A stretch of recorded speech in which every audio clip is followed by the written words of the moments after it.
thing. What would be an example of a white person participating in one of these 9 areas that you specified, but being unaware that they were involved in this unconscious hatred of blacks? All right, well, let's look at this. I think right now, or more or less recently, I'm trying to really think of an example that is good. We see many white people moving to adopt black and other non-white children because these children are said not to have adequate homes, or the institutions that are established to take care of these children are inadequate. All right, well, on the surface, the white person says, well, I feel sorry for these children. I want to help these children. All right. But to really help these children would mean, from my perspective, to provide the fathers with adequate job opportunities, to provide both parents with adequate educational opportunities, housing opportunities, opportunities for health. In other words, equal social economic opportunities. All right. But to do that would destroy the system of white supremacy. You see, so that the behavior at one level looks as though the person is functioning in a so-called good moral way.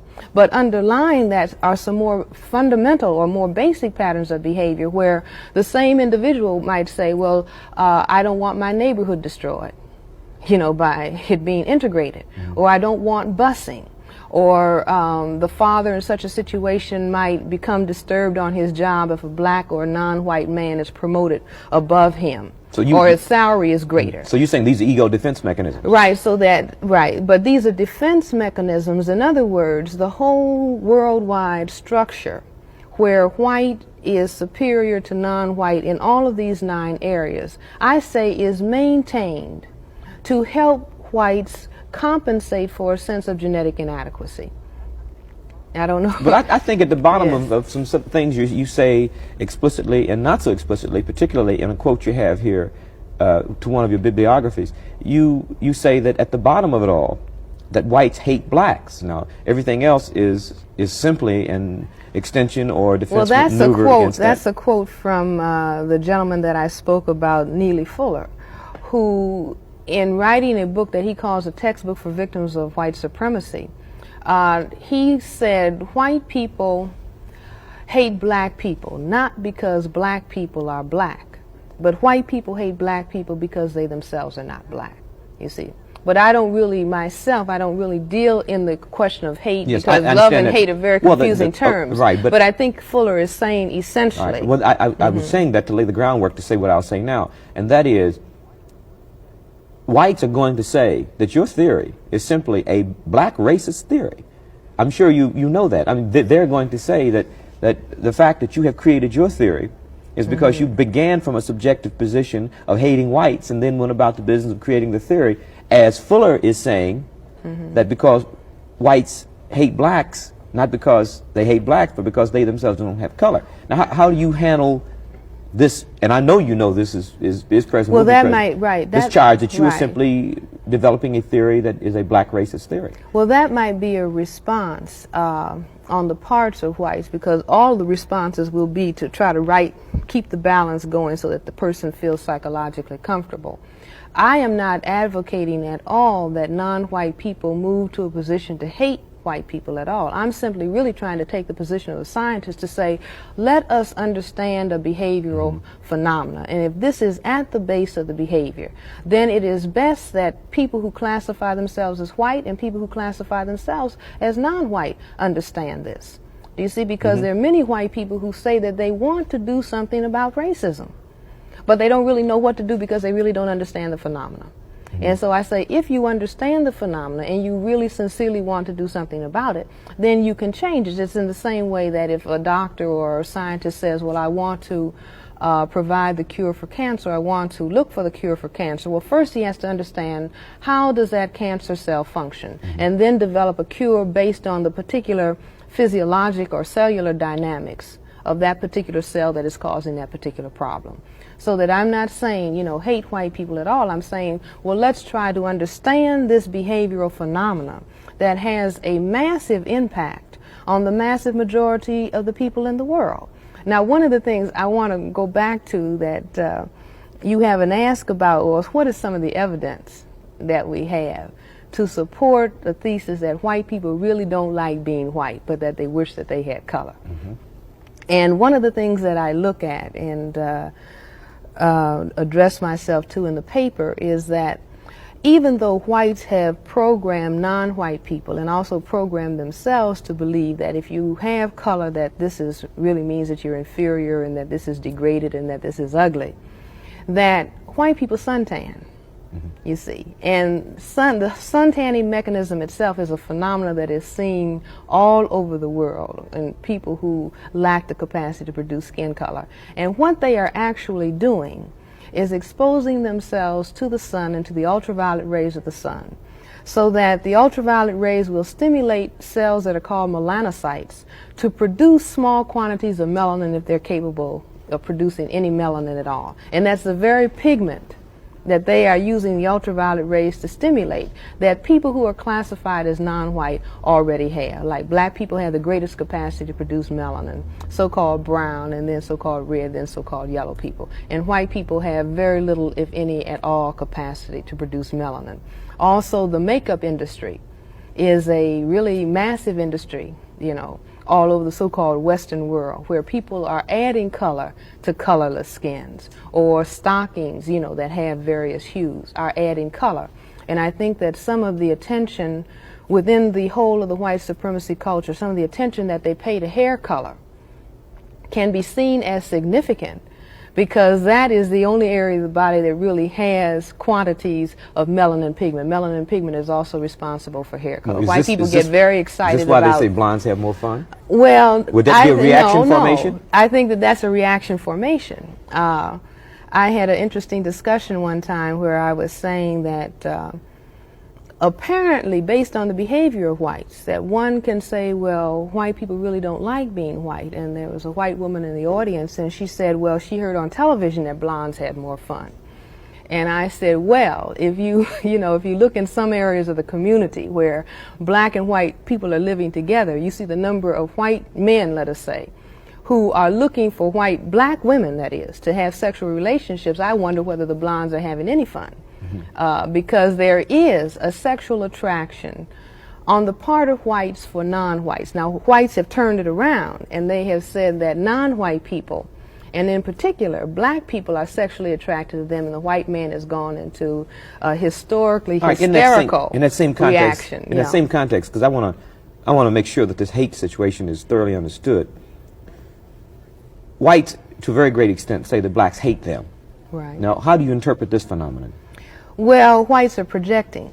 They are projecting their own feelings. It's the same way that whites many times say that they are afraid of blacks and afraid of other non-whites. But white people have all of the guns. They have all of the armaments in the world. So it really is non-white people who should be afraid of white people. And historically, at least in terms of what we know in the history of the white supremacy culture, the aggressive and the violence and the physically destructive activity has come from whites to non-whites. But whites turn it around and say, you hate us and this is why we're doing what we do. What's up, good people? What's up, brothers and sisters? Welcome back to the channel, and it's my hope that you're doing great. Now, this is Dr. Cress Welsing, and what we're going to learn about today from Dr. Cress Welsing is the fact that racism, or might call it in a larger, form, white supremacy, is nothing but fear of annihilation or fear of genetic disappearance by this particular group of people who are living in a constant fear that they are going to be phased out, or they are going to, be annihilated or to disappear from the face of the earth. So, without wasting so much of your time, this is a long video, but a very educative, interesting video as well. Let's go right into the video. And at the end, I'm sure there is a lot we shall have learned. So I'll see you on the other side. I just started thinking about what I had learned on this planet. This is planet Earth. And in this system, these people would call us minorities, right? That people of color are minorities. and they would say that we're genetic inferiors. And I said, well, wait a minute, but the reality is that 9/10 of the people on the planet are black, brown, red, and yellow. And we are not genetically inferior, we're genetically dominant. And somebody, well, what do you mean by that? And I say, Barack Obama. Well, his mother was white. His father is black. The ability to produce this black pigment is a genetically dominant trait. The inability that is responsible for white skin is the genetic recessive trait. So I was actually standing in my kitchen in D.C. doing dishes or cooking. See, when you put a question, why is this happening? And if you put that question in your brain computer will pull in data.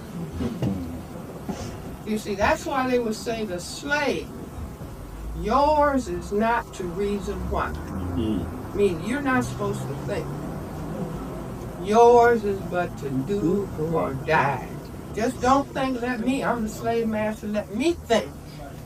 Let me tell you what to do. Don't you think, don't you be serious. So, we are the majority people on the planet, and we are genetically dominant.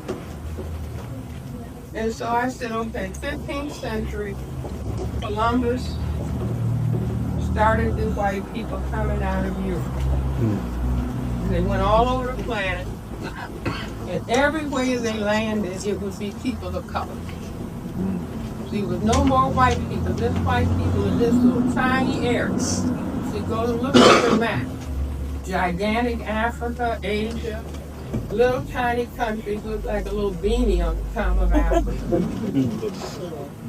So they found out if the men had sexual relations with the women, and they waited around 9 months to repair boats, provision to ships, whatever. They found out that the children would all end up being colored. And so they didn't have to have a big conference. I'm sure they said,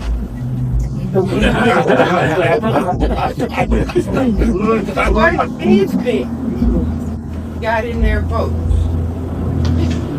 and started going this way.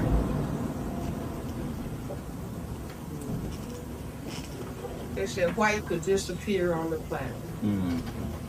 See, now all the stuff that is going on, all the furor about Barack Obama is related to they're looking at that black man in the White House with that black wife and those black children and that black grandmother.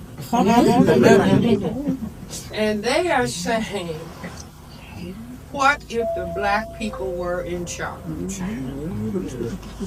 Then we would disappear. I say, going back to Abraham Lincoln, emancipation of the enslaved African people, if he had said, you're free, no color distinctions, everybody just do their own thing, white people would have disappeared because of the genetic dominance of black.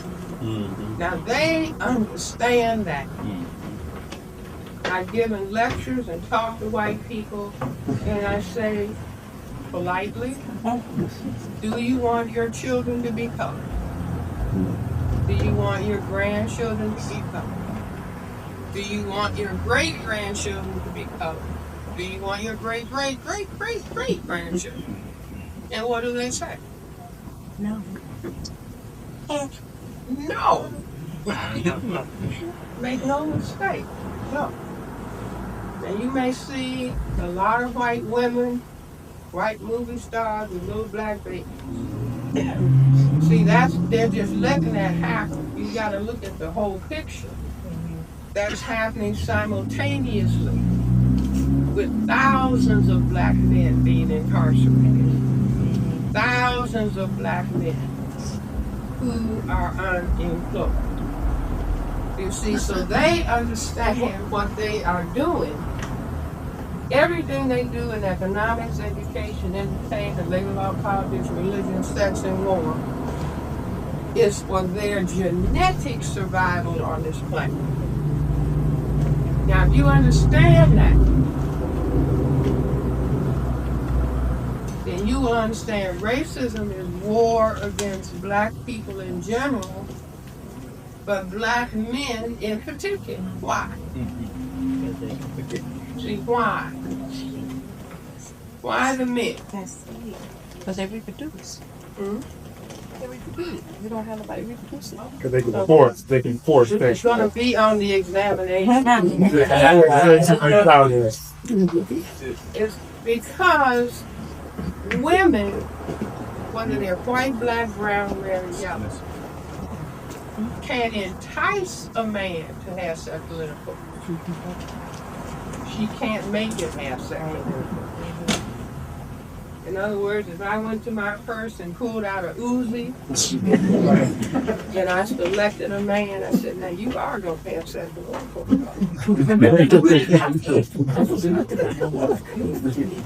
When he saw I was serious, he got frightened. What would happen, Joe? Now, what I'm saying, in other words, an erection cannot be maintained in the presence of fear. You see, now, God forbid, men can impose sexual intercourse, but women cannot impose sexual intercourse. So, if indeed I am correct in saying that this is about white genetic survival, to prevent white genetic annihilation by any means necessary.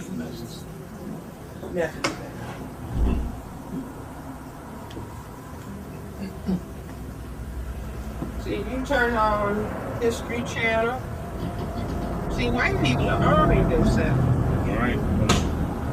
Yes. They have all kinds of weapons. We have been put in a situation where black people can't get weapons. You see, all they have to do is they got a whole system set up. Unemployment, and when people might start selling drugs or whatever, then you get a record, then you can't vote, and then you can't buy weapons.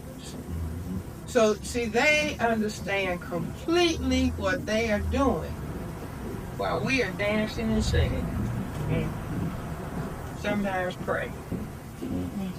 You see, but praying to who? A white image of God. See, they got the system wrapped up tight. You can give them an A+.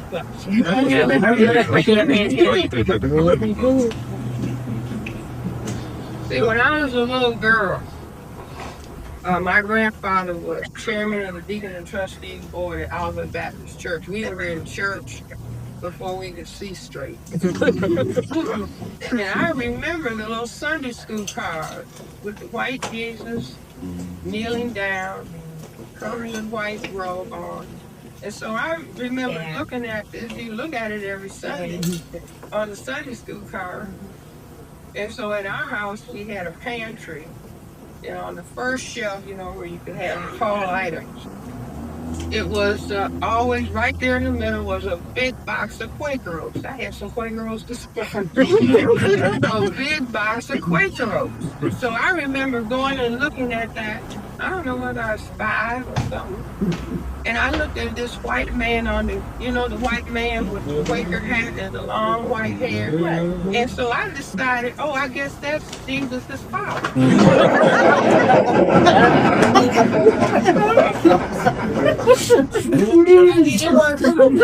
Like my parents, I concluded that on my own.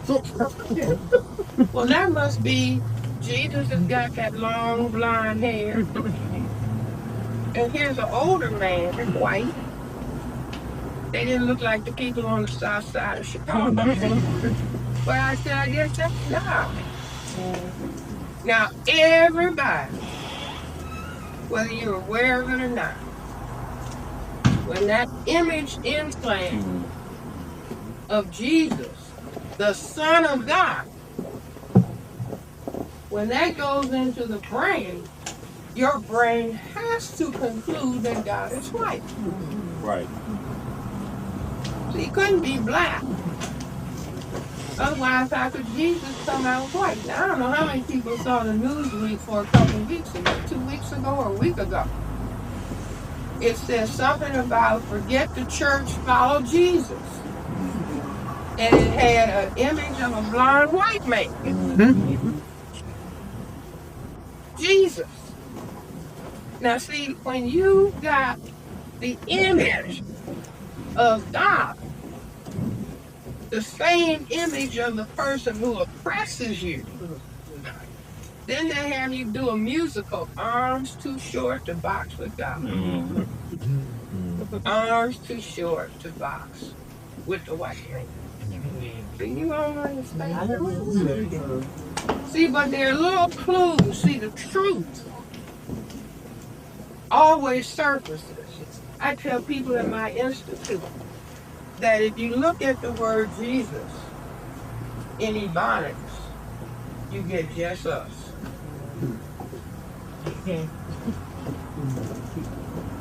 Now, Jesus was black if he came from that part of the world. He was a black man. Even Billy Graham says Jesus could not have been white. You see, but we don't want him if he's not white. Right. That's right. See, that's just like the word America. See, things are hidden in words. Yes. The phrase I am race. I-A-M-R-A-C-E. I am race. Sitting right there in those words. Now let's just go a little bit further. See, everything that takes place in a system structure, see, this is the power dynamic. So everything that takes place in here is related to the system. Everything. Everything that takes place in here. One day I was leaving the clinic, and it was some young black people walking by, and they were saying,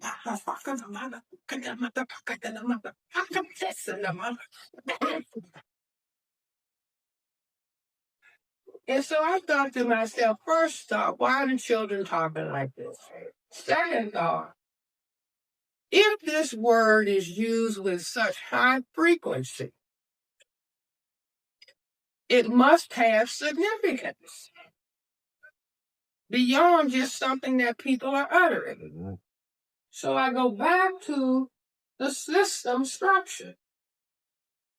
And I say, in the system, there are 5 people categories: man, woman, boy, girl, baby. If I said, here comes the man, you all, would you expect to see my father? No. Wake up, class. I said, the man. Who is the man? Like white man. The white man.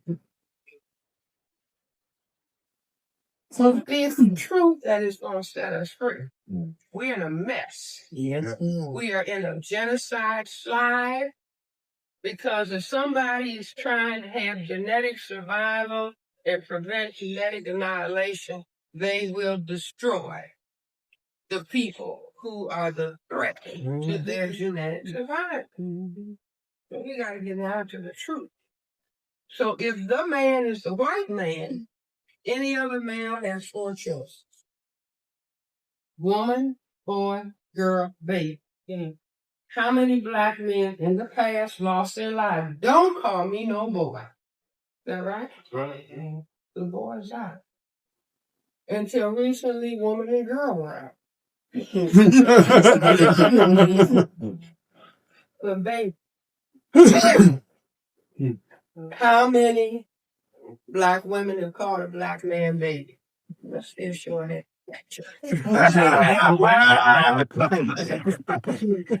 How many black men have called a black woman mama? Come on, you all. This is liberation Saturday. How many gentlemen have called a place where they sleep a crib?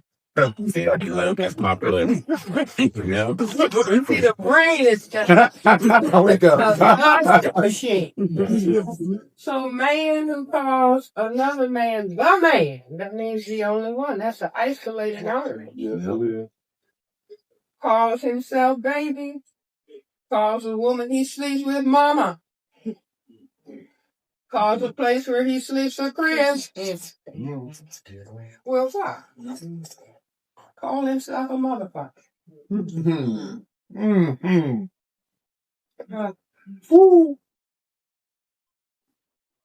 Are you all with me? Yeah. All of this is because of the system.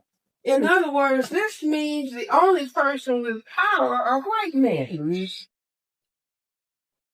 See, now if we can just get over the fear of the truth. Yes. See, it's like if I had my way, if I had Oprah's money, I would have a national conference. And the conference would be, I would pay the black men, have a conference to say, we are afraid of the white man. That's right. Yeah. That's right. Now, see, some people might think, oh, that sounds, no. The white man is afraid of the black man. That's right. The white man is afraid of genetic annihilation. The black man doesn't even have to have a gun. Mm-hmm. Just with his genetic material, he can cause white genetic annihilation. But instead of talking about fear, he puts into play, stand your ground. Are you all familiar with that? Yeah. That means all white man, Mr. Zimmerman, all he has to do is say, I'm afraid. That's it.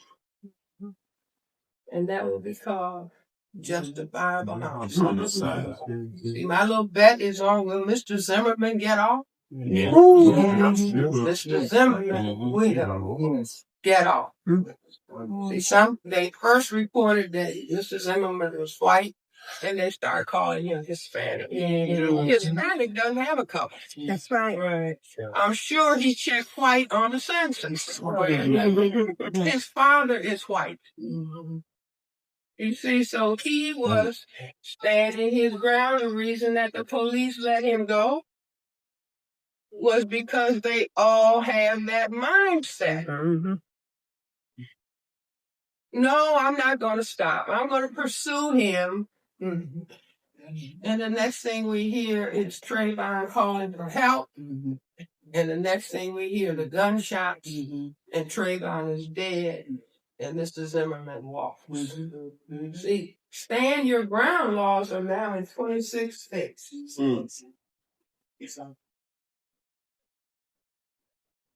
Okay. So, let me just go further with this. See, I say human life began in Africa. Everybody knows that, right? Yes, ma'am. Okay, so the black people are the parents of everybody on the planet. That's right. Even the white people, because white people are a genetic mutation to albinism from black people. Black people are the only people who can produce all of the colors. So I say that black people put the albinos out. How many people have read articles about the Africans mistreating the albinos, killing them? Now that's what the black people, wait a minute, there's something wrong with these people with no pigmentation. Push them out. That's what the Adam and Eve story is about. Adam and Eve in the Garden of Eden, they ate the forbidden fruit and became ashamed of their nakedness, their absence of color. And they were chased out of the Garden of Eden. And that's how they ended up in Europe. So I say that what they did was organize themselves maybe thousands of years.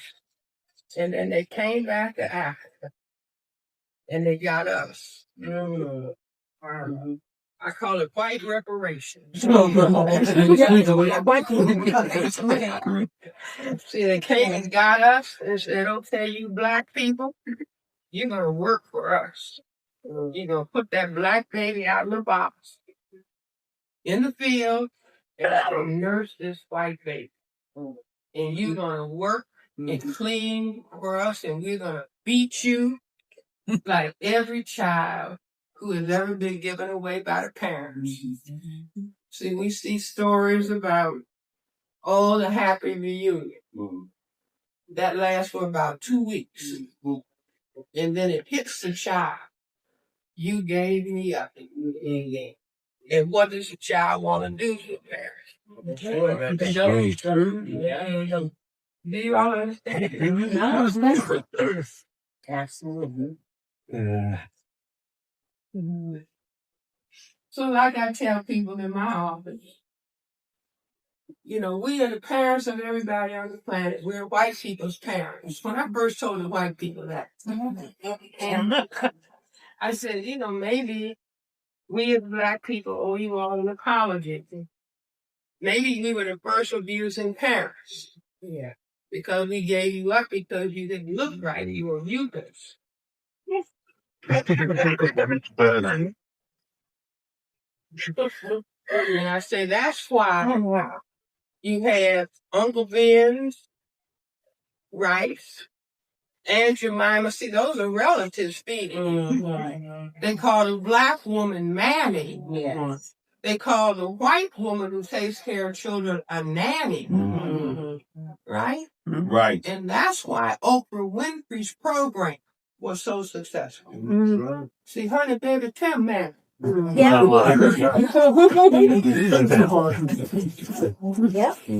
One day Shirley MacLaine was talking to Oprah about, Oprah was saying she wanted to lose weight. And Shirley MacLaine had just jumped out of her mouth, if you lose weight, you lose your show. Because who wants a skinny mammy? Now, she didn't say that last time. You see, but she became what? The most successful woman in TV. See, all of this is the underlying subconscious that is going on in this system. Even ball games. Ball games have anything to do with racism and white supremacy. Yeah. But they don't ask to be read.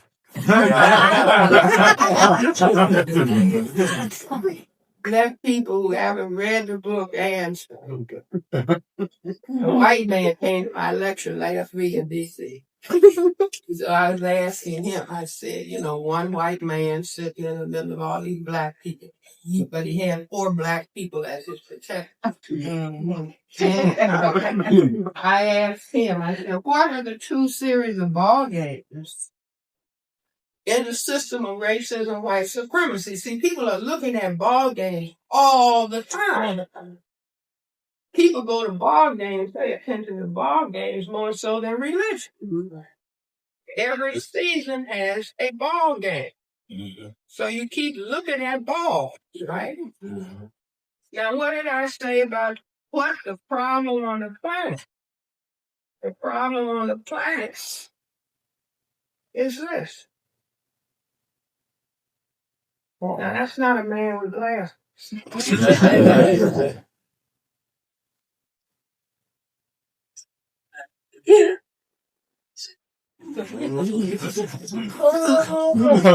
In other words, the fear of genetic annihilation.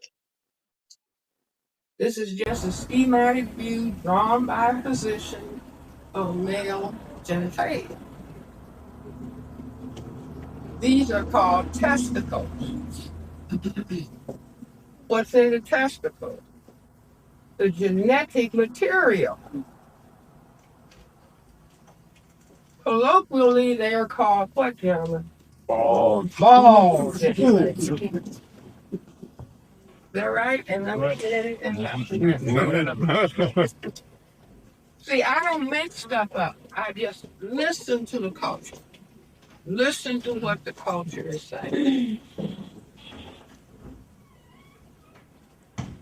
Now, class, what are the two series of ball games in the system of racism and white supremacy? Basketball, football, pool, baseball. Somebody comes back for summer fruit. See, you're looking at it all the time. But because you're told this is a democracy, you don't see it.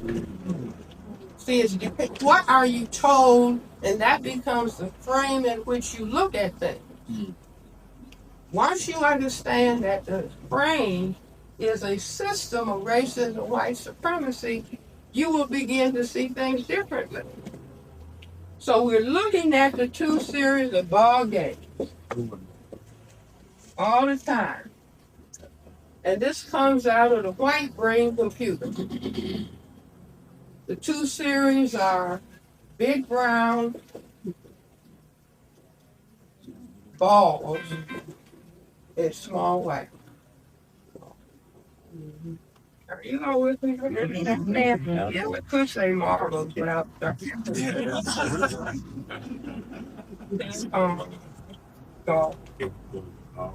And what are the big brown? Basketball. Basketball.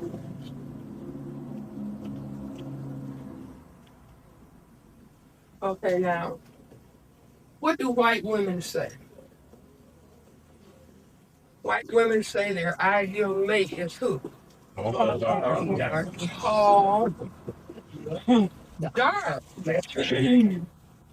and handsome. So we see in these two games, the football, two white upright legs at the end of the field. Are you with me, Clay? Yes, ma'am. Basketball, white net. The psychiatrists will say these are symbols of the female vaginal orifice. And then you see white ladies in short skirts dancing on the side. Black girls can hardly get on the feet. What's the game played by the most powerful white man? Golf.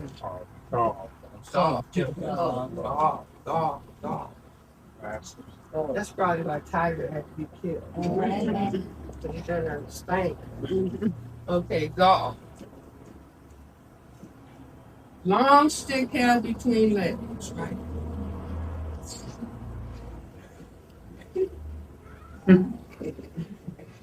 Trying to knock a little white ball away. In what hole? Not Mother Earth. See, white men say they're not men until they've had sexual intercourse with a black woman. And so the game of golf, if you all are a mature class, I can take you to advanced level of understanding. You all with me? Okay, the golf game, the ball can either go in the rough or it can go in the water. Or it can go in the hole. Now the female vaginal area, but sand trap. So the sand trap would be equivalent to the anus. The hole would be the vagina. And the water would be the urethra.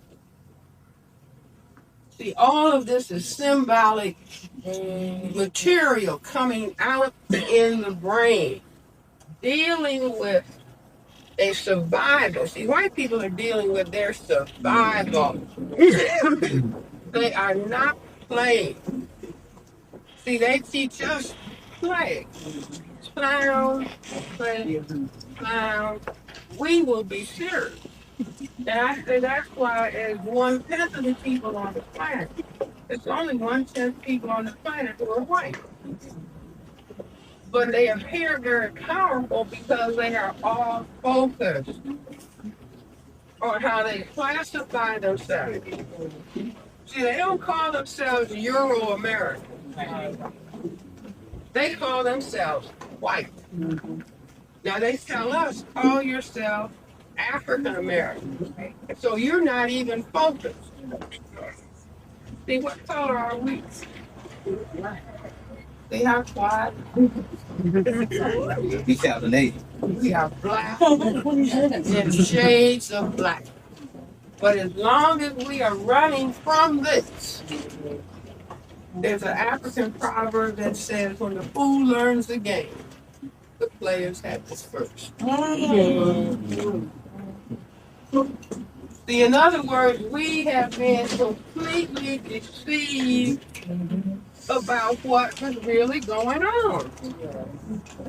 And so this is what we absolutely must change.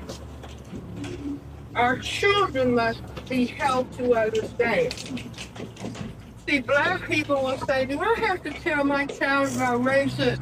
I don't know how many of you saw Anderson Cooper's program on children and race. A 3-year-old white child knows if he looks at a series of faces and they go from white to black, the 3-year-old white child without hesitation, which child is ugly? Black. Which child is dumb? Black. Which child do you not want to be friends with? Black. Now the tragedy is that when black children are asked the same question, they answer just like the white child. You have a beautiful black child saying, I don't like the color because it's nasty. See, in other words, we are learning racism, white supremacy, hate black, admire white, wish you were white, oh God, why did you make me black? They are focused. So with 1/10 of the people on the planet, they can control the whole planet because they have figured out those little trips all around the globe, seeing as colored people everywhere, they're genetically dominant to us. What do we have to do? See, we have to be in charge, and the people that we have to be in charge of most. And black people learn it before we learn how to read. If you are black, what? You bad. That's bad. If you are brown, stick around. Stick around. If you're yellow, you're mellow. You're mellow. And if you're white, all right. Now you go to London and go through the same thing, and the people answer. Black people. This is non-white people understand this all over the world. So the 9 tenets have been taught to hate color. Black is the greatest genetic potential to cause white genetic annihilation. And so this has to be most feared. These are just different levels of melanin pigment production. Now, white people understand this, and this is why when somebody brings up race, they start, bring me your plate of race card. You don't do anything else.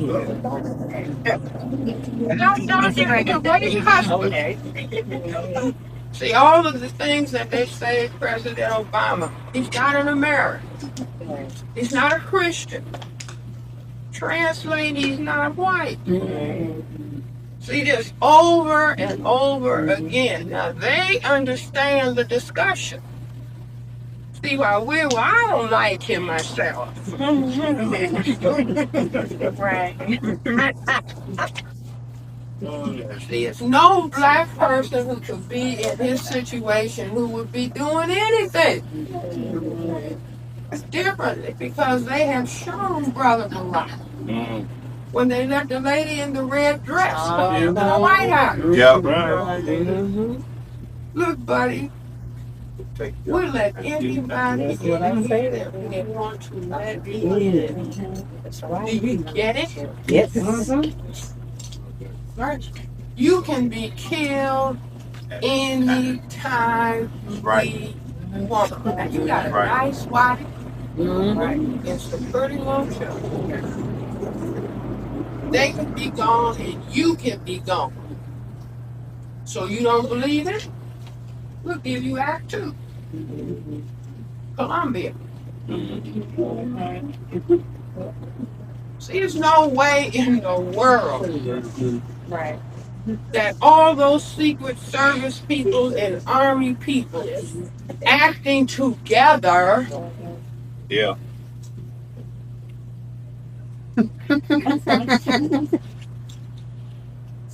See, I say no, what they were doing, get his attention, make him think this is a big deal, and then have him set up his little investigation.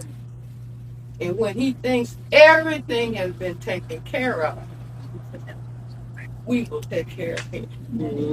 Do you all understand? In other words, we're dealing with people who understand what they're doing. Yes, ma'am. They are talking about their survival on the planet. Now, black people, you think. Keep shaking booty. Keep looking at those TV programs for black people. Clowning and acting buffoon.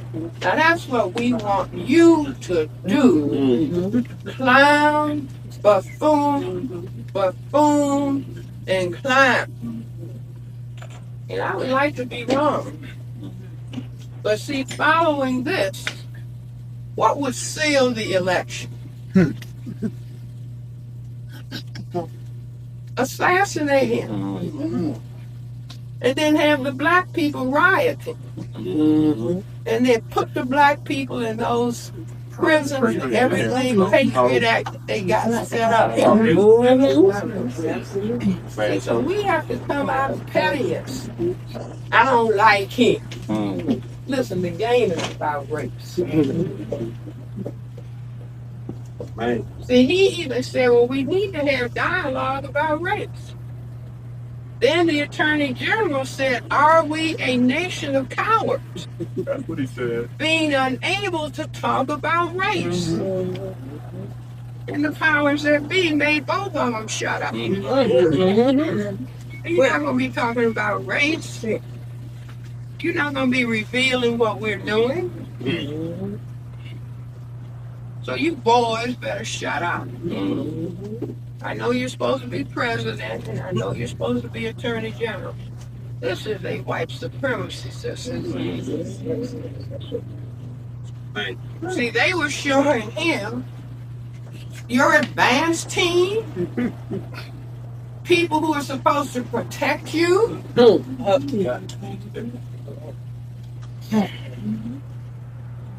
Buddy, you don't have any protection. Based on our decision making. So in other words, this what is their game? White genetic survival by any means necessary. Now what should black people understand from this? See, it is time for black people to be serious. And I'm not talking about running around, we hate white people. Forget it. This is why. It's not about hating white people. It's not about being rude and disrespectful to them. It's like a chess game. White side of the board, black. What's the object of the game of chess? Trying to capture the king. Gotta give you a B. I'm trying to get one color to the other side. Queen. Yeah, try to get one. C. Going down. Checkmate the Checkmate. queen. Yeah. Right. C. Destroy the queen. C.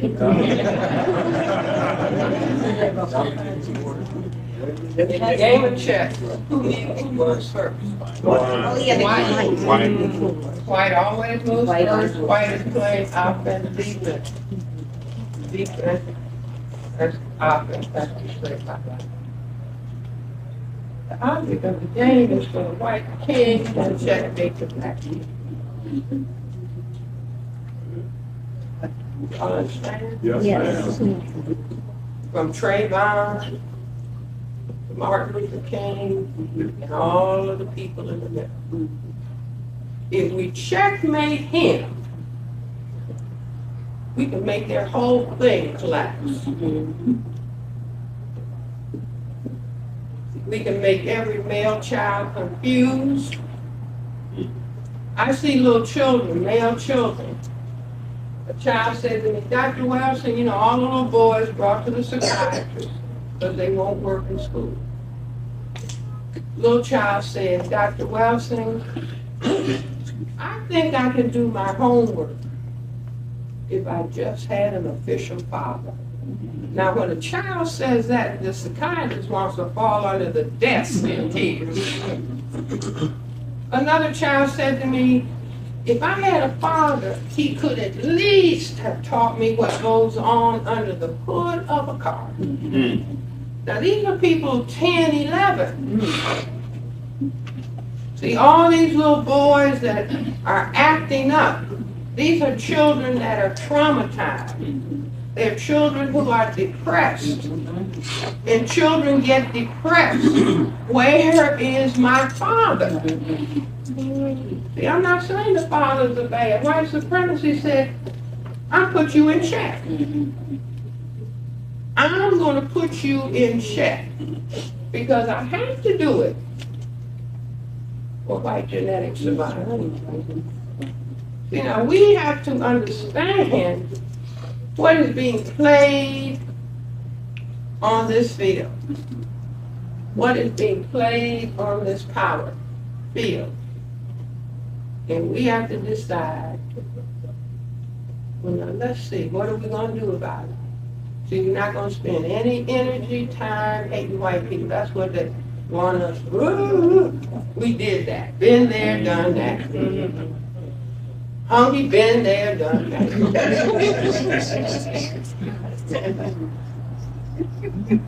See, what I would like them to feel is, I don't know what's happening to the black people. They're so quiet, and they're so serious.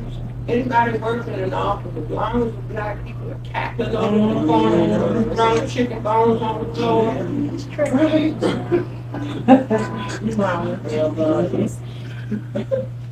Everything is fine. But let the black people go to the water cooler and start talking quietly. White person, is there anything I need to know about it? Right. No, black people should get serious. Serious. I see a young black man, and he was on a job, and the white man would say, how come you have to have shine shoes every day? Now, can you imagine a black man saying something like that to a white man? No. Why are your shoes shined every day? How come you don't dress down? Just talk to a guy from New Orleans. He said the people on his job, he works engineer with those, the levees? And he was just telling me last week. He said, I go to work, Dr. Welsing, with a bow tie and a shirt and slacks. White guy, how come you gotta have a tie on? Why don't you dress down? I told him, I said, because you look like the supervisor. And they can't stand that. See, they start getting nervous. Wait a minute, who does he think he is? Now, he's not trying to show off. He just, these are my work clothes. Why can't I wear this to work? If I want to wear this to work. You see, but they are always on the case, nervously on the case. Now let me go back to this important diagram. Front view of male genital, lateral view. Turn this around 90 degrees and you have this. What does that look like? What do they call it then? This The great equalizer. equalizer. In other words, you can annihilate me with your genetic material. Must create weapon, can do same thing. That's the gun. You see what I'm saying? Which is why they have a law, stand your ground. Because the black people, the people of color are getting ready to be the majority between the Hispanics and the blacks. And so white supremacy, what do I do? Well, we get heavily armed. And then we put this law in place. See, now for people who think this couldn't happen. See, in Washington, D.C., we have a Holocaust Memorial Museum. Now, that was a museum dedicated to what happened to the Semites, the Jewish religion in Europe. If you read Hitler's work, Hitler said, I don't care about their religion. I'm not interested in their religion. They are not white. See, now I don't care how white they look. You see, we got tons of black people that can pass for white. So Hitler said, what I'm going to make you do is you're going to have to put on a yellow star on your outer garment so that I can identify you. They call it a yellow hoodie.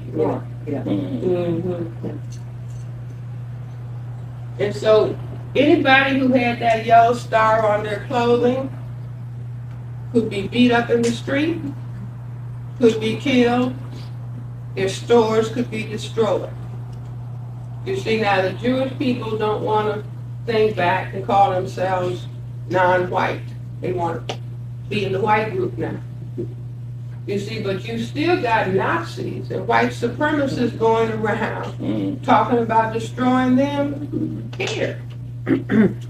So I'm just saying this was state-sanctioned, democratic so-called state that said these people, it's too many of them. How many people have been reading the stories coming out of Europe? Too many immigrants. Islam. See, they use, you know, the Germans talked about Jews. So you think religion. No, they were talking about color in the same way in the rest of Europe they're talking about color. The Norwegian guy that just killed 70-something people. The majority of them were children from African and Asian background. Just got a gun and mowed down 70 and said, you know, I did it.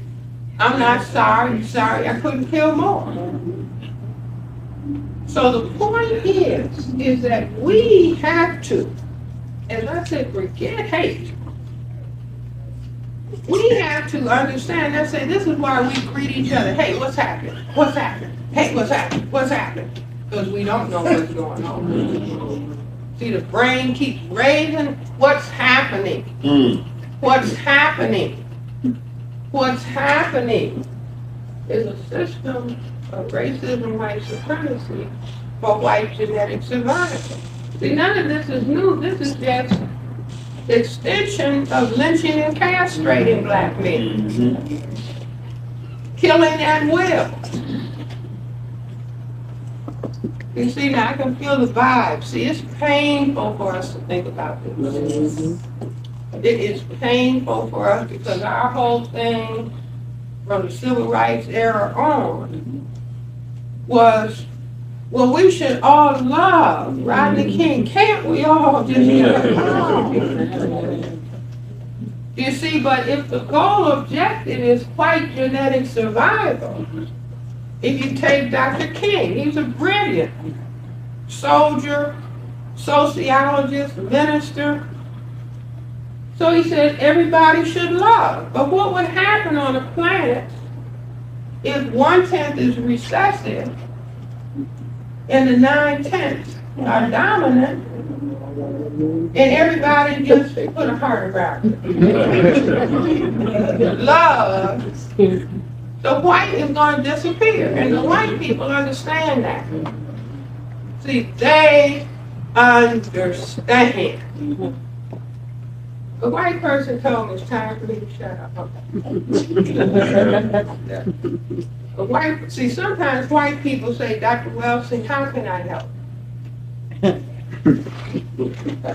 And I say, tell black people what white people talk about when there's no black people around. See, what do you all talk about when none of us are around? See, God forbid if a black person is in bed with a white person and a black person in the middle of the sex act. Wait, hey. What are you all talking about? The sex act will stop. See, because in other words, you're talking about survival. Yes, ma'am. I gave a talk in Baltimore 2 weeks ago. A black man came up and, basically discussion about race. So this black man came up and he said, well, Dr. Welsing, I'm married to a black woman and I have 3 sons. And I said, is your wife in the John Brown movement? Yeah.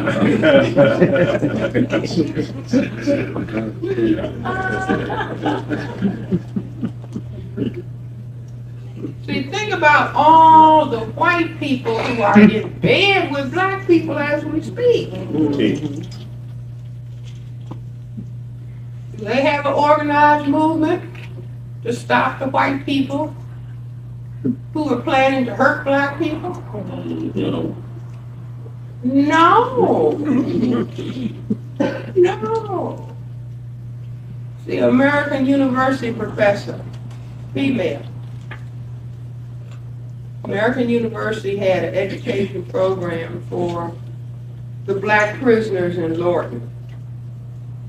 And so I was invited to come and talk. And I talked to all these black men in prison about racism. So this white lady was driving me home. And so because, see, when you speak truth to them, it makes them open up their mouths.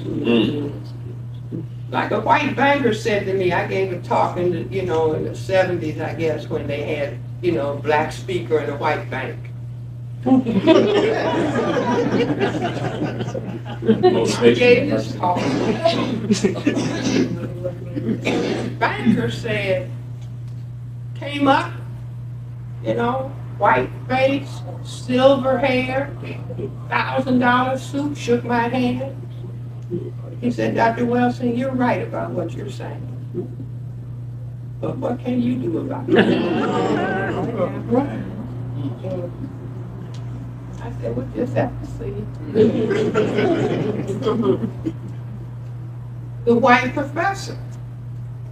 She said, Dr. Welsing, I hate to admit it, but on all social occasions, she didn't say occasionally. She said on all social occasions, when white people get together and there's no black people around, she said we are talking negatively about black people. And the assumption is that everybody in the room is in agreement. I didn't make her say it. I said, no, I understand. See, you all are talking code. Code for white genetic survival. That means that we have to paint the black people as the demons. If you look at TV long enough, Trayvon Martin is the aggressor. And Lil Zimmerman, he didn't do nothing but try to protect himself. Every white person understands that. You don't understand. We have to completely change our way of looking at and understanding the world. If we value ourselves. Yeah, welcome back. So, what is happening here is the fact that the white minority, I have got to call them a minority because that is who they are.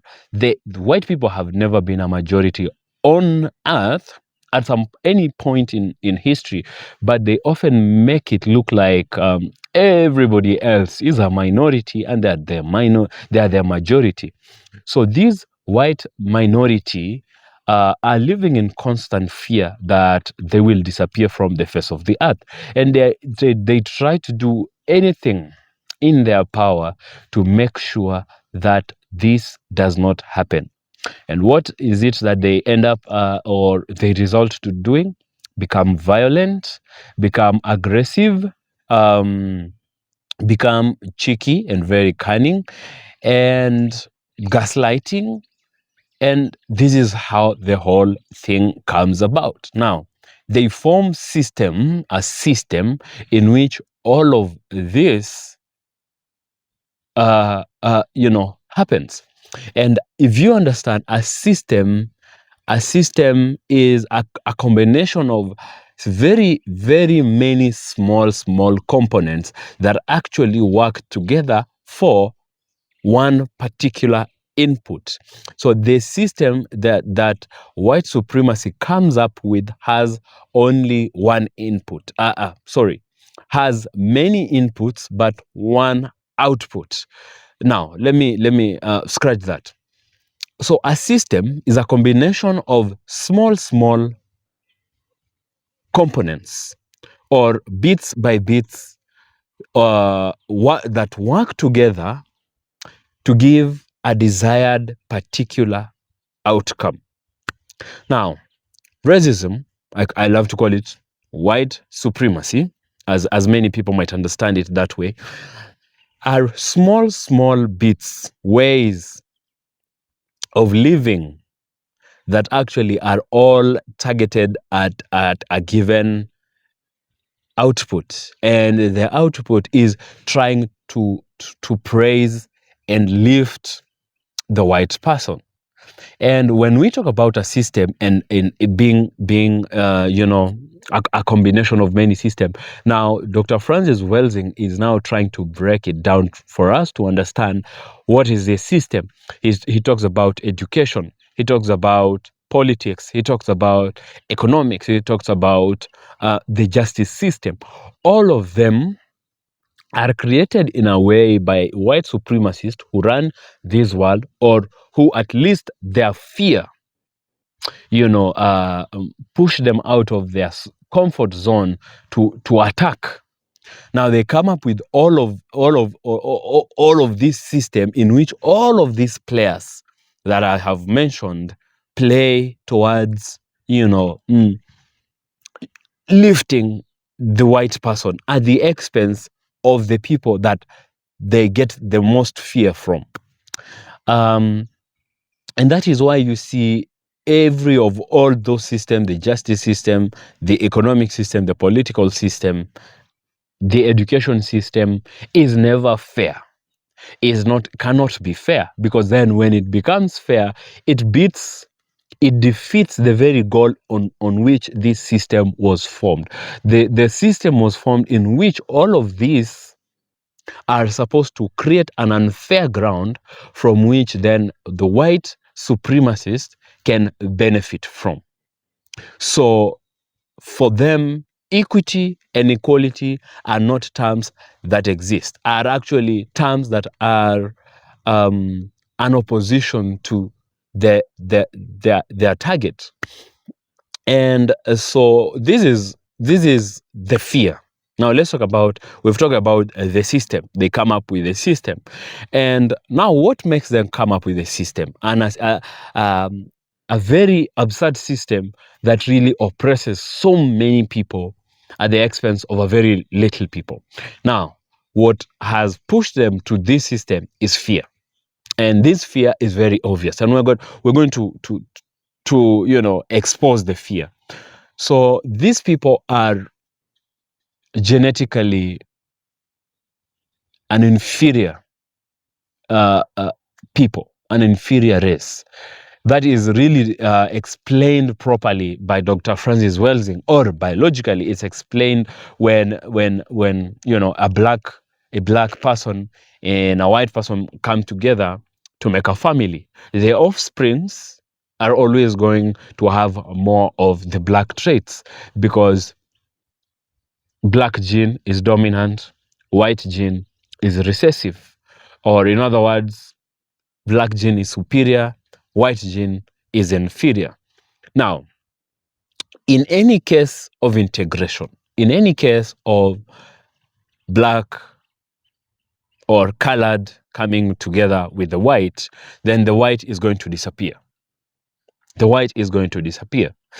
So these people really realize this. You only get to try and tackle a problem once you realize the problem. Now, black people never had this problem. We don't have a problem of disappearing. We have actually proven that beyond any reasonable doubt, because all the system in itself has thrown towards black people everything it could to make them disappear from the face of the earth, but they just couldn't successfully delete them out of the earth. Now the people that realize they have this problem decided to come up with a way of trying to help themselves. And this fear is manifested so much in the thought processes of white supremacists. One instance is in which they always think that once black people or people of color or other races take over power, they are going to, inflict some sort of pain, or they are going to revenge, or are going to do to them what they have done to the rest of the world. You see, they know what they did, and they're all and now they're realizing that the whitewashed history is getting challenged, and now they think that what is going to happen is all these people are going to do to us what we have done to them, even though historically, especially I can speak for black people are not known to be aggressive or violent. We don't use violence as a way to express ourselves. We are already, very dominant enough to not have to forcefully express ourselves. Another thing that really points out to this fear or even an inferiority complex is the need to always be seen. They need to always feel like they are central to everything. You see, if you really are good or superior or anything then let us see. You don't have to beat your own drums to tell us about how you're good.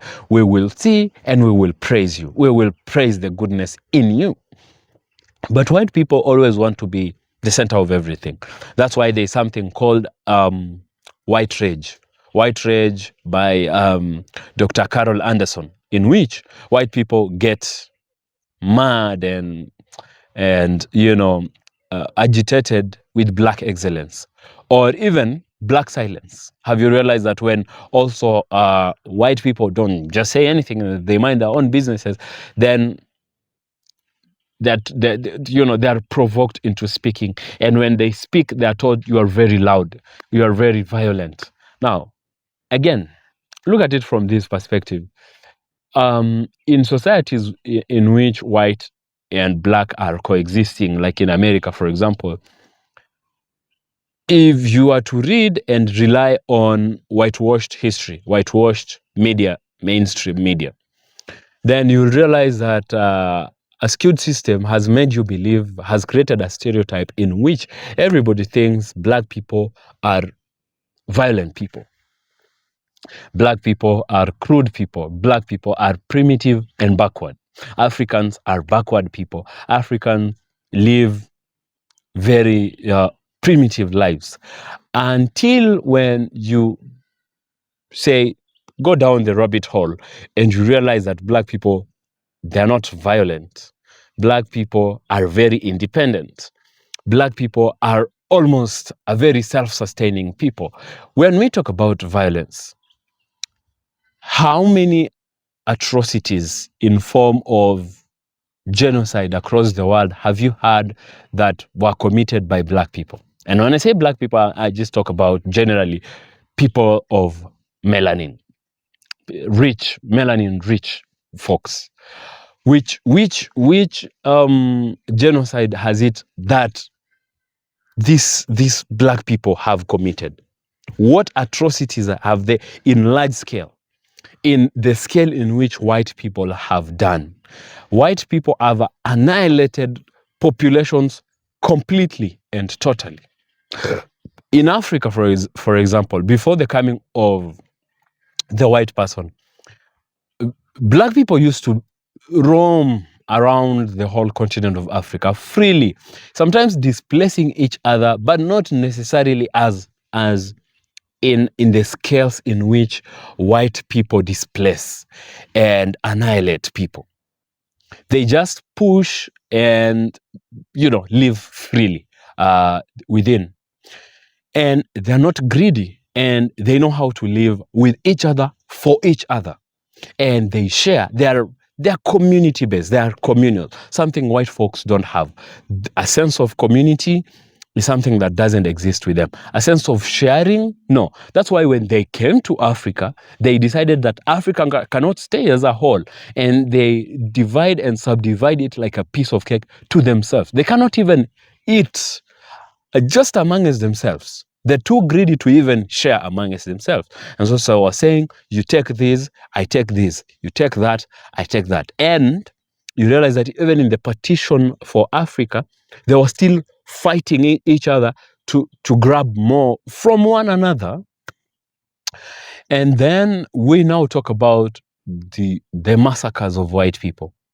They have wiped out populations, literally wiped out populations, especially in Africa and beyond. Even when you look at places like India, when you look at places like Australia, you'd think Australia is a white man's land originally, until you realize it was a land that had black natives.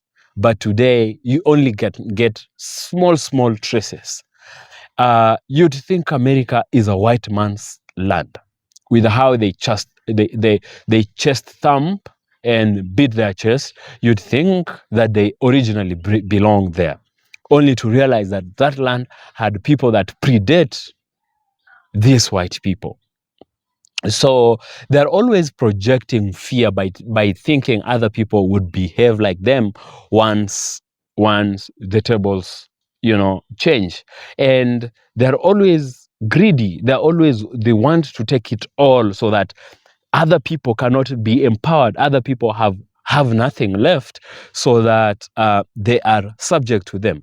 They can subjugate and control. The only thing that white people basically control is money, because money is needed in a system in which they themselves created. They created a system in which, money speaks, and then they gave themselves the upper hand, from which, they got and embezzled all the resources from everybody else.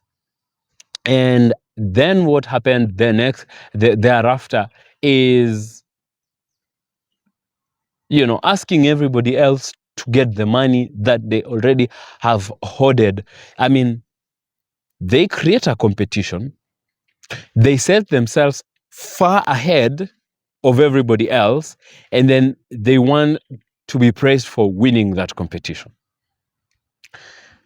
Other than the money and the system they created, they have nothing else originally to show the people. They don't even have history. They don't even have a pleasant history to share with the people, because they themselves are people that fight amongst each other, and they're a man-eat-man society. Look at how they got to Europe. Well, no, from Europe to the Americas. Actually, those that went to the Americas were actually rejects of their own systems. They were rejected in their own systems in Europe, and they had to find somewhere else from which they can, try to live. And when they got there, they were welcomed. When they got to Africa, they were welcomed. When they got to India, they were welcomed. But what followed next is they grabbed from the hosts, those that welcomed and hosted them. They took over from them, they subjugated them, and then they started to run the very behaviors from which they came up with from Europe, and they came and continued to practice that greed, that behavior of inflicting pain on other people, and they came and practiced it in the lands in which there were just nothing but visitors, sadly. So what we are learning from here today is the system has been formed by a white person. You cannot come up with the game, come up with the rules, give yourself, put yourself miles ahead in the race, and start and win the race and ask people to praise you and want people to appreciate you for winning the race.